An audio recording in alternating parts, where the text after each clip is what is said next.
안녕하세요.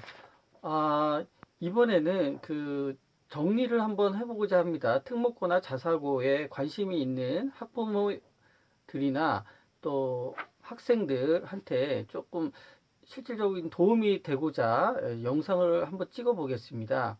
음, 그리고 어, 좋아요와 구독을 좀 눌러주세요. 이게 이제 또 영상을 찍는데 도움이 되고, 뭐랄까, 힘이 되죠. 그래서 구독을 좀 눌러주셨으면 좋겠습니다. 자, 저는 개인적으로 뭐 입시 학원이라든지 뭐 여러 가지 초중고 학원을 거의 뭐 17년, 6년 계속 운영을 했고요. 여러 가지 동시에 학원을 또 운영을 하고 또 뭐 제가 이제 대학교 졸업하고 나서는 개인적으로는 이제 자산 투자, 자산 파생 상품이라든지 금융 상품을 투자하는 회사에 좀 있다가 또 거기서도 많이 또 뭐 그때도 카이스트나 뭐 서울대 박사학위 또 뭐 과학 카이스트 포항공대 그때 포항공대였죠. 거기 이제 박사급 학생들 들과 이제 금융 파생 상품이나 이런 여러 가지 알고리즘을 만들었어요. 그렇게 하다가 또 이제 교육업도 이제 하고 지금 뭐 자산운용 그쪽으로도 회사를 운영하고 있고요.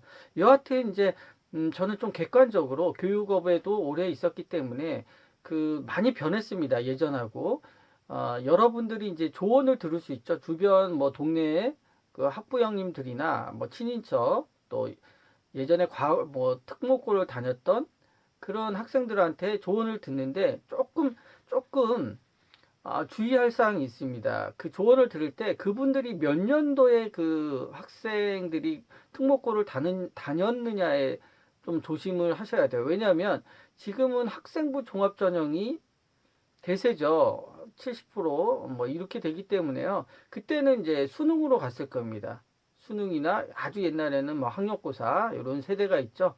그래서 지금은 이제 교육 제도가 많이 바뀌었어요. 이명박 정부 들어서면서 뭐 다양성이라는 그런 얘기 아래 수능을 무력화됐죠. 수능이 굉장히 무력화되고요. 학생부 종합전형이 이제 나오게 됩니다.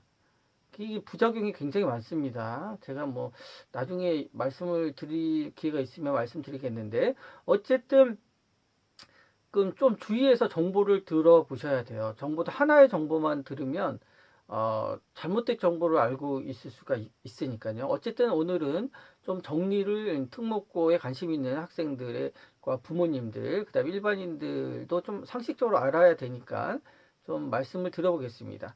근데 이제 특목고에 대해서 잘 모르시는 분도 많아요. 알긴 아는데 뭐 어떤 학교인지 그래서 정리를 조금 해봤습니다. 특목고는 이제 국제학고가 있고요. 그 다음에 영재고라고 있습니다. 영재고는 이제 뭐 무슨 과학고 이렇게 돼 있는데 실제로는 영재고가 따로 있습니다. 일반 과학고랑 틀리게요. 그 다음에 또 이제 일반 과학고가 있고요. 또 외국어 고등학교가 있죠. 또 이제 그 밑에 자유형 사립고들이 있습니다. 또 안 보일지 모르는데 최고와 예고, 그 다음에 마이스터고 이렇게 있는데요. 마이스터고는 특목고라고 보기엔 좀 그러죠. 특성화 쪽에서도 이제 바로 고등학교 졸업해서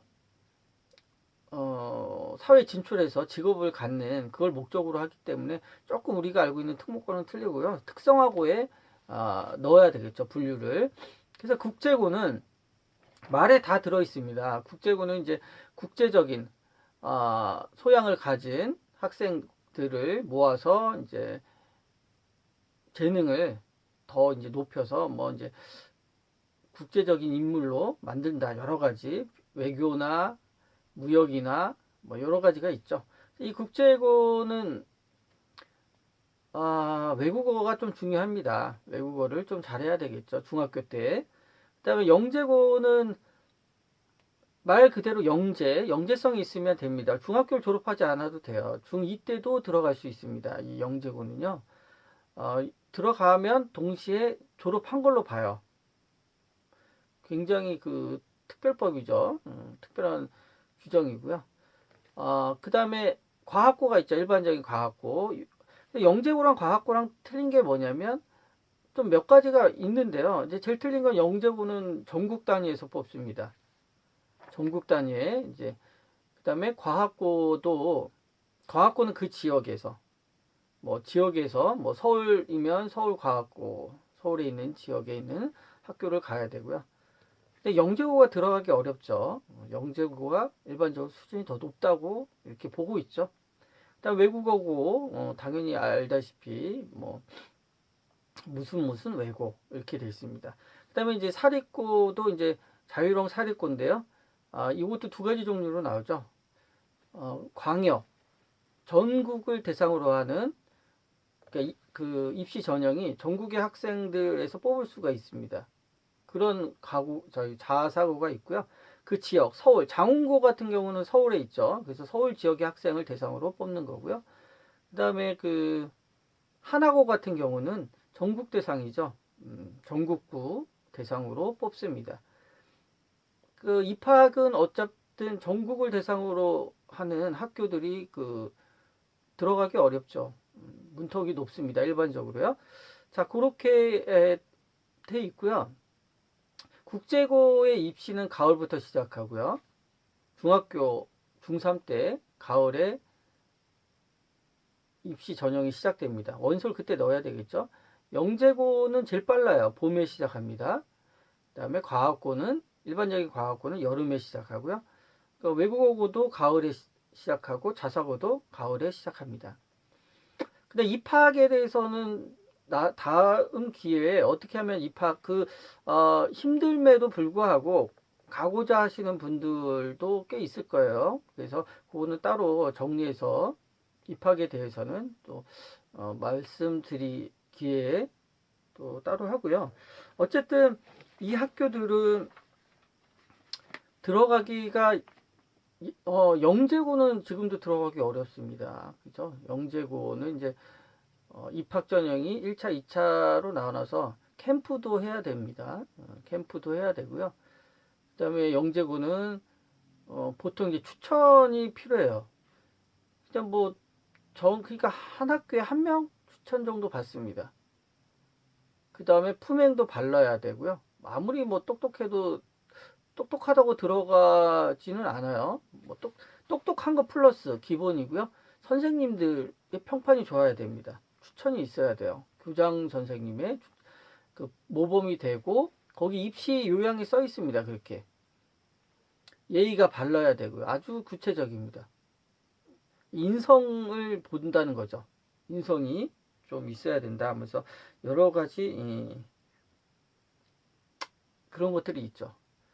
그래서 일단은 이제 입학을 하면 과거는 기숙사 생활을 합니다. 과거는 기숙사 생활을 하고요. 그 외고도 기숙하는 데도 있고요. 과거는 모조리 그 기숙을 합니다. 영재고도 기숙사. 그러니까 이제 학교 기숙사에서 자야 되죠. 근데 잠을 집에서 잘 수 있는 학교 특목고들은 있어요. 외고 같은 경우는 집에서 하고 자사고도 이제 집에서 왔다 갔다 이제 합니다. 안 그런 학교도 있고요. 근데 이제 영재고, 과고, 전국적 대상으로 하는 자사고는 이제 기숙 생활을 하죠. 민사고나 뭐 이런 거 다 기숙 생활을 합니다. 그래서 이제 문제는 이제 중학교 때 똑똑했다라고 하는 그 학생들이 이렇게 일단 가면 다 똑똑하죠. 다 똑똑하기 때문에 학생들이 다 똑똑하기 때문에 힘들어요. 힘듭니다. 쟤도 똑똑하고 얘도 똑똑하고 그래요. 근데 이제 잘 모르시는 분들이 IQ가 높다. 그러면 얘네들 IQ가 높기 때문에 이제 공부를 잘한다. 이렇게 생각하시는 분들도 많고, 학원 강사도 많고, 원장님들도 뭐 얘가 똑똑해서 그렇다. 이렇게 IQ가 좋아서 그렇다 그러는데요. IQ는 학업에 그닥 그 수재가 되는데, 학업 성취도를 높이는데 그닥 영향이 없는 걸로 알려져 있어요. 그거는 이제 일반인들의 오해입니다. 그거에 대해서는 나중에 얘기를 할게요. 서울대 학생들이 IQ가 높을 것 같죠? 안 그렇습니다. 그냥 평균입니다. 평균. 어, 일단 그거는 다음에 얘기하고요. 어쨌든 학습 상태가 독서가 굉장히 많이 된 학생들이죠. 그래서 잘 받아 이해력이 좋고요. 그런 학생들이기 때문에 일단 그 학교에 가면요. 제가 이제 많은 학생들을 그 특목고에 많이 보냈는데 그 예전에 많이 보냈어요. 저번에도 얘기했지만 아, 이명박 정부 그 전까지는 어떻게 되냐면 전국 등수가 굉장히 중요했습니다. 대학교 갈 때는 전국 등수가 즉 수능이죠. 수능을 잘 보면 명문대 자기 원하는 학교를 가요. 소위 명문대라는 데를. 그 내신하고 상관이 없어요. 그때는 내신 500점, 그다음에 수능 500점이었어요. 그런데 이 내신 500점은 기본 점수라는 게 있습니다. 그 500점이지만 뭐 7등급을 받아도 496점 이렇게 돼요. 1등급을 받아도 그냥 500점이고요. 7등급을 받아도 496점이나 7점 이랬어요. 그러니까 아무 그냥 500점 그냥 주는 거예요. 내신 점수를. 그다음에 수능 500에서 갈리는 거죠. 여기서 그러니까 내신은 아무 의미가 그때 없었죠. 그래서 이제 특목고를 무조건 보내면 애들이 다 잘하는 아이들이 모여 있으니까 치열하게 합니다.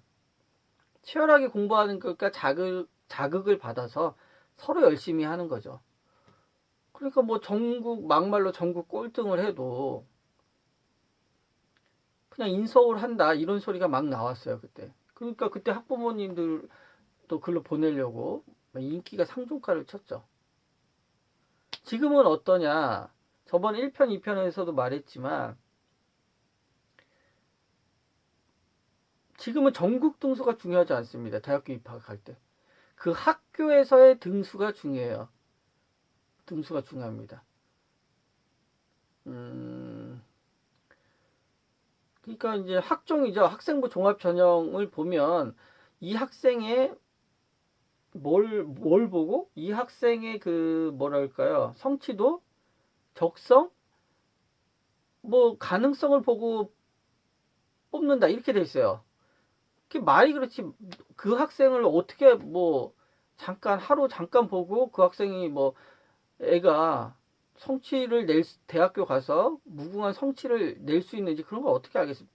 그거는 이제 말만 그럴싸한 거죠. 네. 말만 그럴싸한 겁니다. 되게 웃기는 제도예요. 결국 내신을 기본적으로 봅니다. 학교 내신이에요. 전국 내신은 못 보게 돼 있으니까.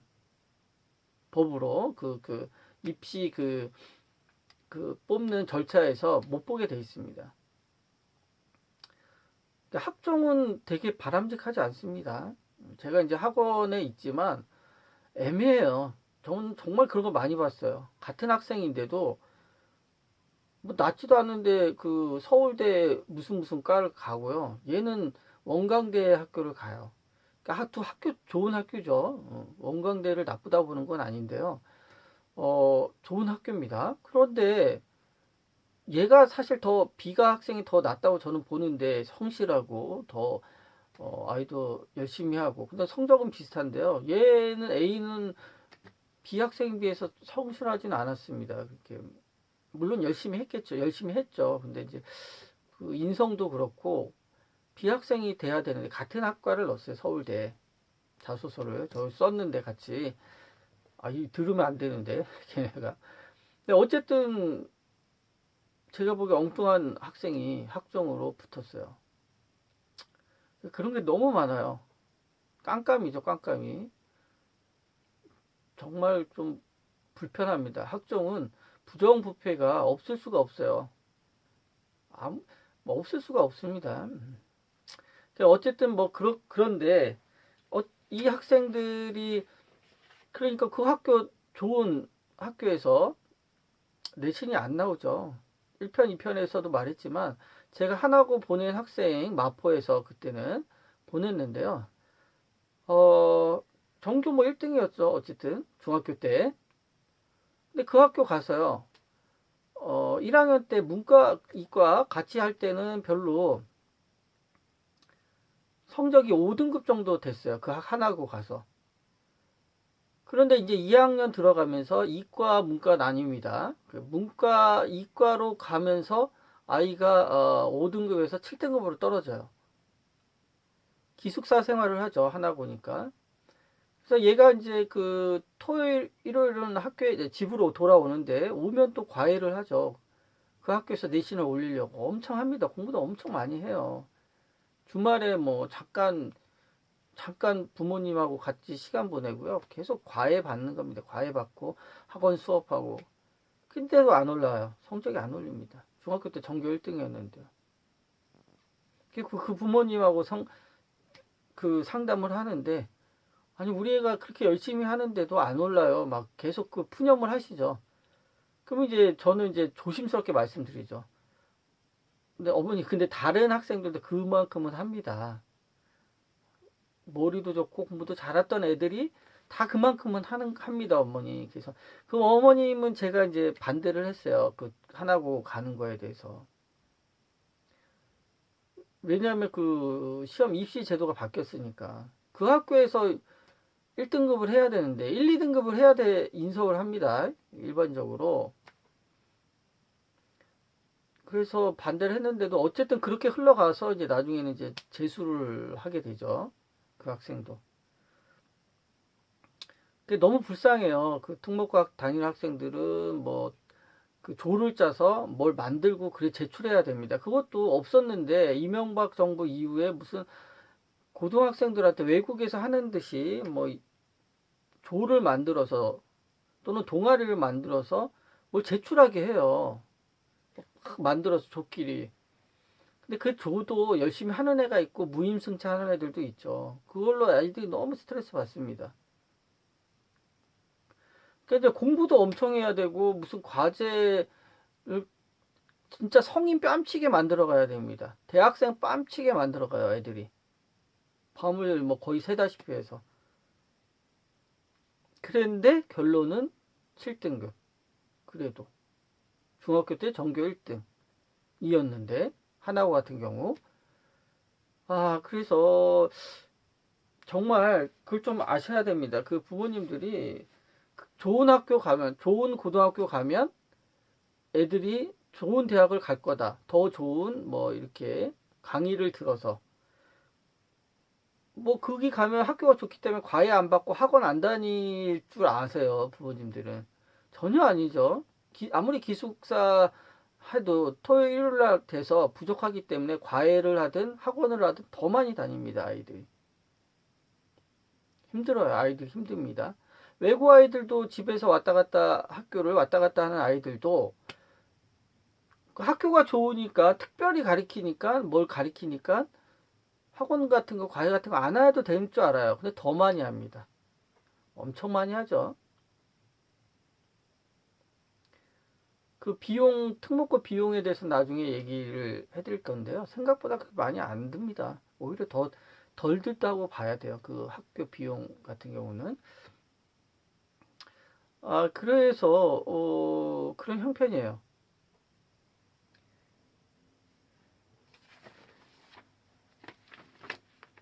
그러면은 그래도 이제 특목고를 보내고자 하시는 분들도 계시겠죠. 근데 특목고의 장점도 있습니다. 다 단점은 이제 결정적으로 방금 말씀드린 게 단점인데요. 전국 단위 성적으로 입시를 가는 게 아니다. 수능이 전국 단위 성적을 보는 거죠. 전국에서 몇 등 하느냐, 몇 퍼센트 드느냐. 근데 이제 그 바뀐 학종이라는 데는 70%가 학종으로 가는데 내신으로 봅니다. 내신으로. 그러니까 힘들겠죠. 생각도 해도. 근데 이제 특목고가 좋은 점은 이제 단점만 계속 얘기했으니까요. 장점은 일단 아이들이 코드가 잘 맞아요. 자기네들끼리.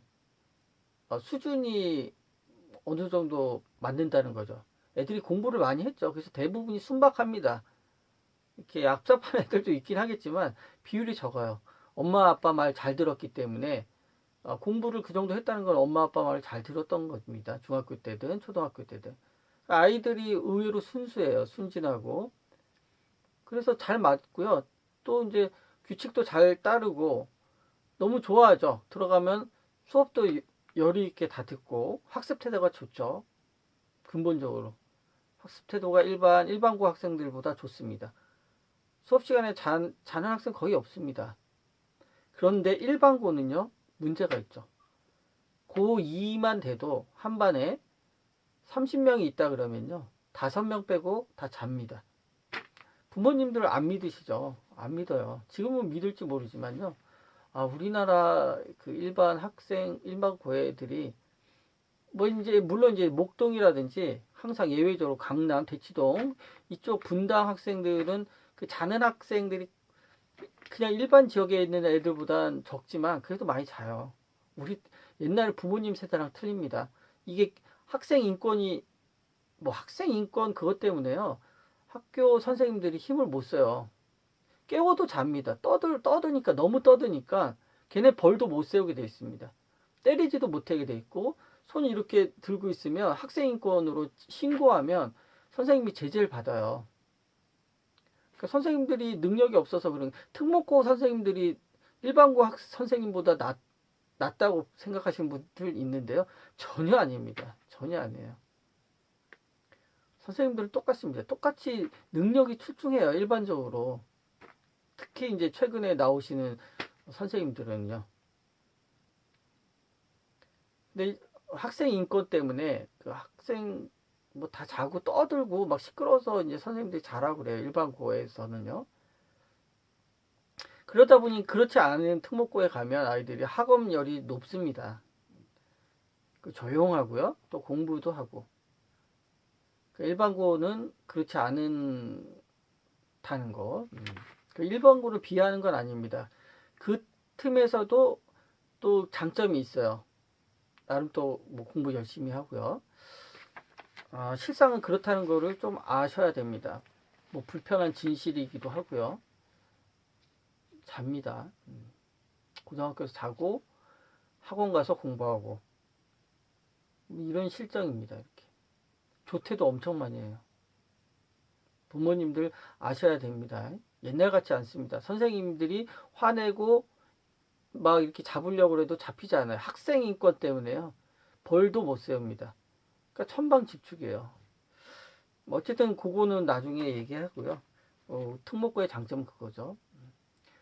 그 시설도 좀 좋고 그 다음에 돈이 많이 들 것 같지만 돈이 안 듭니다. 이제 학교 자체로만 봐서는요. 과거 같은 경우는 기숙사 생활을 하는데요. 한 달에 뭐 많이 들어가 봤자 50만 원입니다. 과거 같은 경우는요. 그 뭐 기숙비, 학비 한 달 기준으로 하면요. 그래요. 분기별로 내는데요. 많아야 50만 원입니다. 이제 나와서 이제 과외 받고 이런 거는 별도의 얘기고요. 외국 같은 경우도 한 분기가 100만 원이에요. 100만 원 좀 넘죠. 근데 뭐 특강 뭐 차 운행비 해가지고 하는데요. 생각보다 그렇게 많이 들지 않습니다. 애가 집에 있으면 밥 먹여야 되죠. 옷 갈아입혀야 되죠. 돈 많이 들어가죠. 근데 기숙사 보내면 국가에서 보조를 해줍니다. 그래서 생각보다 많이 들어가지 않아요. 그것도 장점이고요. 그 다음에 이제 특목고는 대학교 들어갈 때 특별 전형이 있습니다. 특별 전형이 있어요. 아까 말씀드린 영재고에서 고2 때 특별 전형으로 조기 졸업하면서 서울대학교 의대를 많이 막 들어갔죠. 엄청 거기 다 넣습니다. 그때 그게 이제 문제가 돼서 국회에서 제동을 걸었죠. 국회 청문회에서 뭐 이런 게 있냐. 영재고는 과학을 하러 갔는데 왜 서울대 의대에 보내서 의사 만드는 거냐. 국고 납니다. 거기 세금 엄청 들어가니까요.